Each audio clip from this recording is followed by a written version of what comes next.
मगर इस बार एक अनशन शुरू करने के लिए, आमरण अनशन, मगर जैसा अभी कहा गया चुनाव के आने के संदर्भ में इसे हम चरणों में करेंगे।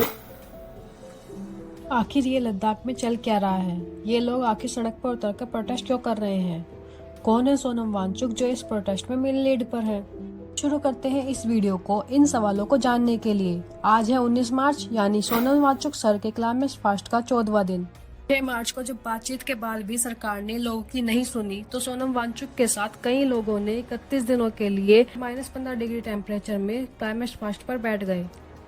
अनशन शुरू करने के लिए सबसे पहला सवाल आपके मन में ये उठ रहा होगा कि आखिर कौन है सोनम वांगचुक? सोनम वांगचुक वही शख्स है जिससे इंस्पायर्ड होकर 3 इडियट्स मूवी में रैंचो का कैरेक्टर बनाया गया था। सोनम वांगचुक एजुकेशन से एक इंजीनियर है। इन्होंने लद्दाख में कई सारी कार्बन न्यूट्रल सोलर बिल्डिंग्स का डिजाइन किया। 2021 में इन्होंने इंडियन आर्मी के लिए environment friendly solar heated tent बनवाए, जिससे लद्दाख में कड़कती हुई ठंड में हमारे जवानों को रहने के लिए कंफर्टेबल जगह मिल पाई। इन्होंने वाटर स्टोरिंग के लिए आर्टिफिशियल ग्लेशियर्स बनवाए।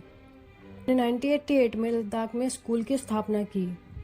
सोनम वांगचुक के ऐसे ही कई योगदान की वजह से इन्हें कई अवार्ड मिले। 1996 में द गवर्नर मेडल, 2001 में मैन ऑफ द ईयर, 2004 में ग्रेट टीचर अवार्ड, 2014 में यूनेस्को से और 2018 में रमन मगसेसे अवार्ड। अब आता है वही सवाल कि आखिर ऐसी शख्सियत क्यों क्लाइमेट फास्टिंग पे उतर आई है। आइए जानते हैं इस प्रोटेस्ट का रीजन क्या है और लद्दाख में क्या चल रहा है। 5 अगस्त 2019 वह तारीख जिस दिन आर्टिकल 370 को हटा दिया गया और जम्मू कश्मीर को 2 यूनियन टेरिटरी में डिवाइड कर दिया गया। आगे चलने से पहले मैं आपको बता दूं कि यूनियन टेरिटरी स्टेट से कैसे अलग होती हैं। यूनियन टेरिटरी जिनका पूरा एडमिनिस्ट्रेशन सेंट्रल गवर्नमेंट के हाथ में होता है, इनकी सारी पॉलिसी मेकिंग सेंट्रल गवर्नमेंट करती है। भारत में यूनियन टेरिटरी 2 तरह से बनाई जाती है, विद लेजिस्लेचर और विदाउट लेजिस्लेचर। विद लेजिस्लेचर यानी खुद की असेंबली होगी, खुद के चुने हुए एमएलएज होंगे जो उस यूनियन टेरिटरी को पार्लियामेंट में रिप्रेजेंट करते हैं। विदाउट लेजिस्लेचर जिसका मतलब है ना तो खुद की असेंबली होगी ना कोई रिप्रेजेंटेटिव। जिन यूनियन टेरिटरी के पास लेजिस्लेचर है उनके प्रतिनिधि पार्लियामेंट में अपनी प्रॉब्लम्स बता सकते हैं, उससे रिलेटेड सॉल्यूशन निकाल सकते हैं। बस लद्दाख प्रोटेस्टर्स की यही डिमांड है, लद्दाख को फुल स्टेटहुड दिया जाए। लेजिस्लेचर न होने के कारण लद्दाख में अधिकारी शासन चल रहा है। अधिकारी जनता के जवाबदेही नहीं होते।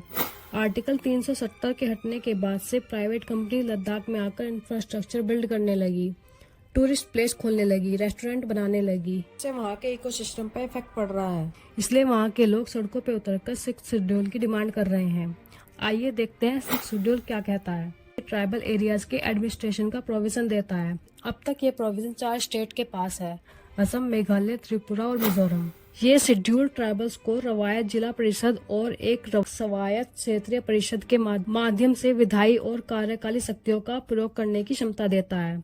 यानी 6th शेड्यूल अलाउ करता है क्रिएशन में ऑटोनोमस डेवलपमेंट काउंसिल, जिससे वो खुद का कानून बना सकते हैं लैंड से जुड़ी चीजों के, पब्लिक हेल्थ के और एग्रीकल्चर पर। लद्दाख के लोगों की डिमांड में से एक ये भी डिमांड है कि उन्हें लोकसभा में कम से कम 2 सीट और राज्यसभा में कम से कम 1 सीट दी जाए, जिससे उनकी लोकल समस्याओं को पार्लियामेंट तक पहुंचाया जा सके। और इनकी 4th डिमांड है कि लद्दाख में जॉब्स के लिए पब्लिक सर्विस कमीशन एस्टेब्लिश किया जाए। इस मुद्दे पर अब तक 4 मीटिंग हो चुकी है, लेकिन गवर्नमेंट इन डिमांड्स को मानने को बिल्कुल भी मूड में नहीं है। लेकिन यहाँ हैरानी इस बात की है कि किसी मेन स्ट्रीम मीडिया ने किसी भी चैनल पर इस प्रोटेस्ट का जिक्र तक नहीं किया। सोनम वांगचुक सर खुद एक वीडियो में कहते हैं कि सीमा हैदर दूसरी सीमा से हमारे देश में चली आती है तो सारी मेन स्ट्रीम मीडिया, सारे छोटे मोटे चैनल उस पर बात करते हैं, लेकिन जो बात सच में देशवासियों के लिए जानना जरूरी है उस पर सब लोग चुप्पी लगाए बैठे हैं।